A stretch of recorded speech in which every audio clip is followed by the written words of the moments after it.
Hey, what's up YouTube? AlexTheAbstact here, coming back with another Sims 4 Let's Build. We are doing the kitchen installment of the fancy home. This one is a little weird. I'm actually going to not talk this entire video. I'm going to let the house build itself out in front of you. But I do want you to just watch how it unfolds. I get stuck trying to figure out how to put a pantry into the house, not necessarily because of the pantry itself, but because I wanted to use a specific type of door that it just wasn't working. So yeah, stick around, watch the video. I think it came out very well. I'm actually really excited to see this house as it's continuing to come together and just take me by surprise per room.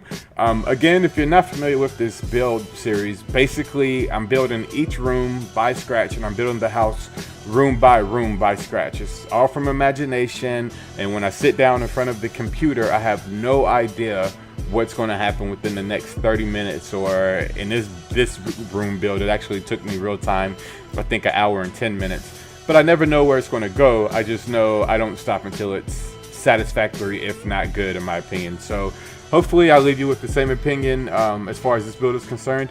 And before I do let you go and let you just listen to the music during this build, two things today. Well, three things. So first of all, let me catch you up. I live in Southern California, and this weekend we had wildfires break out. Fortunately, it wasn't in my neighborhood. It was 2 cities over in Burbank, and it was crazy because you could literally see the fire at the top of the mountain. So around 1 o'clock at night, my wife gets this fire warning alert for the area, and I'm a little confused because I'm like, I don't smell smoke, I don't see any fires, and I'm from North Carolina, so I'm not used to wildfires in general. So I go fire hunting. I drive like 15 minutes, 15 minutes in the other direction of my neighborhood, and see the fire in Burbank. And to paint the picture accurately, just imagine this. You're on a residential street and you're driving up a hill. There's big, beautiful, gaudy houses to your left, big, beautiful, gaudy houses to your right, and the street is lined with palm trees. It's kind of like any generic California Bel Air or Malibu street you've ever seen, where the street is actually paved with the tall palm trees kind of acting like a tunnel over the street. So you're driving up this incline, it's pitch black outside. I'm not processing the fact that it's that dark outside. Like, you're not getting a lot of light pollution at this point. I'm not able to see the stars, there's no moon, so maybe it's cloudy or whatever. Don't smell anything, whatever. So I drive up the incline, and then right on the other side of this beautiful street lined with the palm trees and the houses, it looks like I'm going to drive into the pit of hell. It is literally where the mountain typically would be, where you can it looks like you're going to drive down into the mountain. It is fire. There's big, nasty, scary flames that are just like arguing with each other. Trees are not standing a chance. The brush fires are going off. It's just this crazy scenery. So then I get as close as I can before a police officer blocks the road off and says, we can't. This area has been evacuated. So whatever, cool. I turn around. I'm a little nosy, and I like. This is gonna sound a little dark, a little morbid, but I like natural disasters from a safe distance. Typically in movies, not in real life. Video games, again, not in real life, but here we are with this natural disaster, and I couldn't take my eyes from it. So I drove around Burbank for another 2 hours, just seeing the different angles of this fire, this mountaintop fire, and it was beautiful, but it was also so scary because I'm literally in these people's neighborhoods, their houses that they've worked so hard to build. The fire is just taunting these houses. It's at the very top, literally from standing on the street, looking at somebody's roof, and then looking right over their roof, you can see the mountaintop fire. I'm at the Burbank High School. Beautiful, beautiful campus, but it was crazy because there was a silhouette of the opening gates. Just imagine like a golden arch gate, like McDonald's kind of, but it's a gate to get into the school, and through the gate you can see the flames, and it was just looking like the school from hell, literally looking like the school from hell. Like you would walk in there and you would enter, you know, the pits of hell. It was like I said, it was scary. It was one of the most intense things I've ever witnessed with my own two eyes. So that's one. Oh, just in case you're wondering, obviously I'm making a video, so the fire didn't affect us, but I think at this point it's 98% contained. I haven't done research. I'm playing off word of mouth from some people who live in Burbank, and yeah, it appears to be contained at this point. Me and my family prayed like crazy Sunday, and then literally 2 hours later it started raining. So call it coincidence, call it the weatherman, I call it God in general, because I don't know. That's my relationship with God, is prayer works. So yeah, so that's one. Number two, on Android Market, whatever it's called. The game I'm addicted to right now is 8 ball pool. It's a billiards game, mobile, multiplayer, live time, real play game where, you know, you shoot pool and you can bet your money on yourself. You can choose what table you want to play on, and each table comes with its own consolation prize. So right now I've been playing in the $5,000 table. So if I play the table and I win, I walk away with $5,000, which is all in-game currency, not really $5,000. But to play that table, you gotta put in $2,500. And so all last week, I was riding a 21 game winning streak. My bank account shot up from like $4,000 to $28,000. I think that was the max I got up to. Since then, however, I have lost 8, 9, 10, I think 11 games in a row. And I'm losing them on some stupid stuff. Not because the people I'm playing are necessarily better than me, but because I'm not judging the angles right. I knocked 2 8 balls in by accident prematurely, and then this one shot, I was working my little thumb so good. I was sitting there, I was gracing the screen, I set my angle up, and I was like, oh, this is going to be great. I'm gonna hit this ball in this corner pocket. It's going to ricochet off the corner pocket and shoot into the other corner pocket without hitting my opponent's ball, which his ball was in the way of my clear path shot. So I do that, right? I knocked the living crap out of that ball with my cue ball. It bounces off wall A, hits wall B, hits wall C, and shoots straight down the middle. And I'm like, damn, that was a good shot. I just nailed that shot. And it was my last shot before the 8 ball, so I'm about to win this match. But oh no, let me tell you what happens. Because I used so much force, that stupid little cue ball kept spinning, and it hung on the edge of the hole for the corner ball. And I thought it was going to stand still. And in the most unnatural looking animation ever, the ball standing there spinning, and it's still in motion, just spinning, and then out of nowhere, it just falls into the hole. As if you roll a ball perfectly to the edge of the street, trying not to get it, to the edge of the sidewalk, but your goal is not to let it fall off the sidewalk. So imagine half the ball is on the sidewalk, half the ball is off the sidewalk, and it stops, and it hangs there. And out of nowhere, as if like a ghost kicked it or a gust of wind shoved it, the ball went into the hole. I was so livid because that would have broke my losing streak. So here I am now. I told you guys what, as of Saturday, I had 28,000 coins in this game. I'm down to 8,360. Like, I lost 20,000 coins in a matter of 2 to 3 days.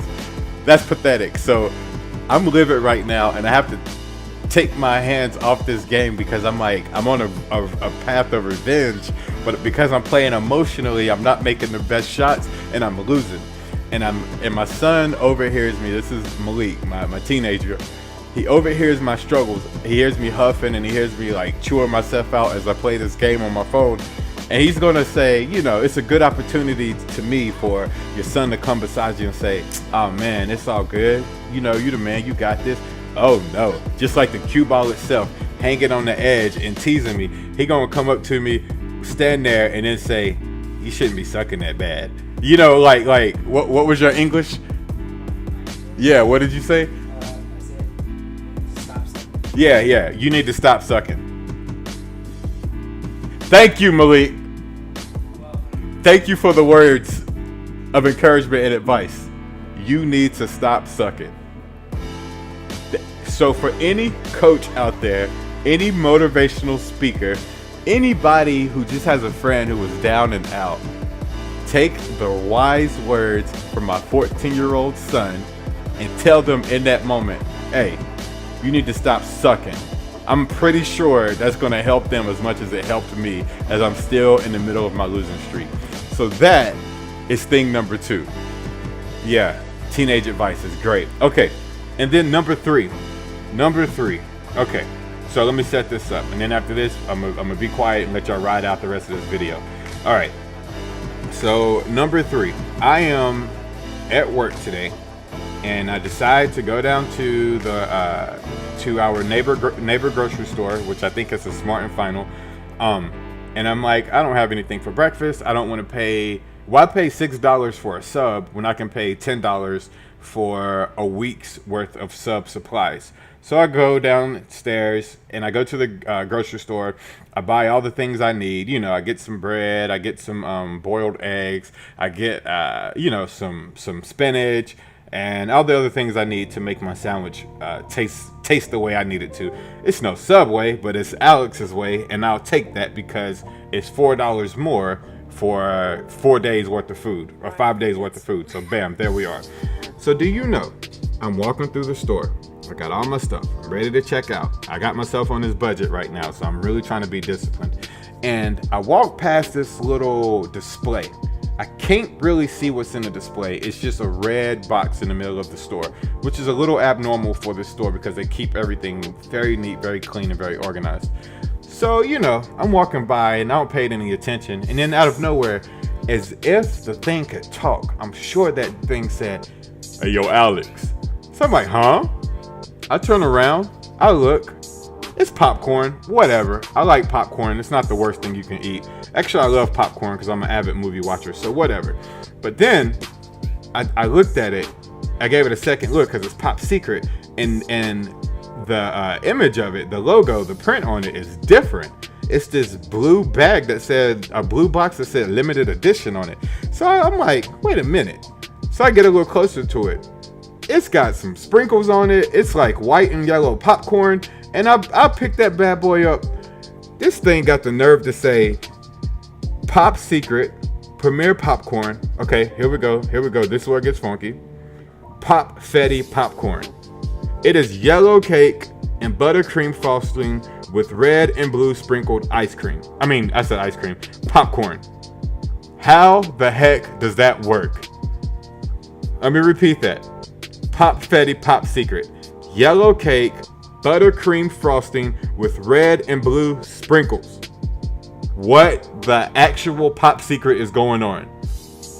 So I'm like torn because I'm at my $10 budget for lunch this week because I'm really, really trying to live under our means so we can have some more money set aside for some things I want to do next year with the family. So of course, as soon as I make that decision in my financial life, this box shows up. And if anybody knows me and my weird eating habits, and I think my children would attest to this, I love odd combinations of things.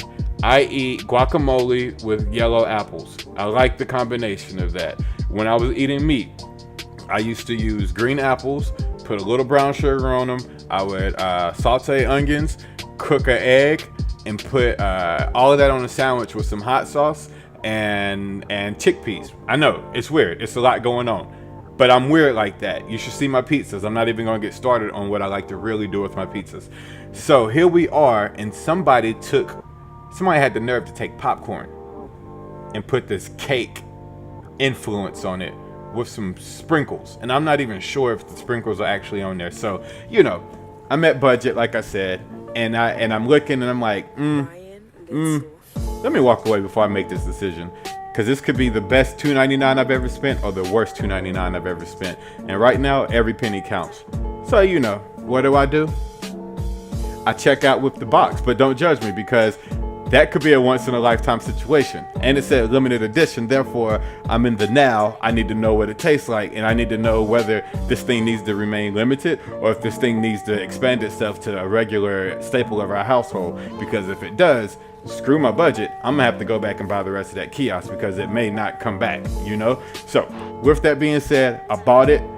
I plan to try it between now and my next video. I'm gonna maybe do a taste test with my kids, and I will let you know what the final verdict is. But right now, that is my number 3 thing that stood out to me since the last video. So with all that being said, do continue to watch the video, continue to watch the build. Let me know in the comments below, would you try some weird flavored popcorn, or have you tried the Pop Fetty Pop Secret popcorn? Also, I would like to know what weird things you eat in your regular habits. And lastly, what kind of natural disaster have you experienced firsthand as well? I know that's a range of lighthearted to serious talk topics, but you're dealing with me, Alex the Abstract, which could also, my second name could be Alex the Weirdo. So yeah, I'm weird. I'm all over the place, in case you don't know that. All right, comments below. Feel free to hit the like button. Don't forget to subscribe if you're enjoying this video, and if you absolutely enjoy the video, or even if you hate it but you took the time to subscribe, hit that notification button as well, because I promise you, with each video we just get a little closer to better, if not better, each time. All right, I will see you on the house tour.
Brian Little.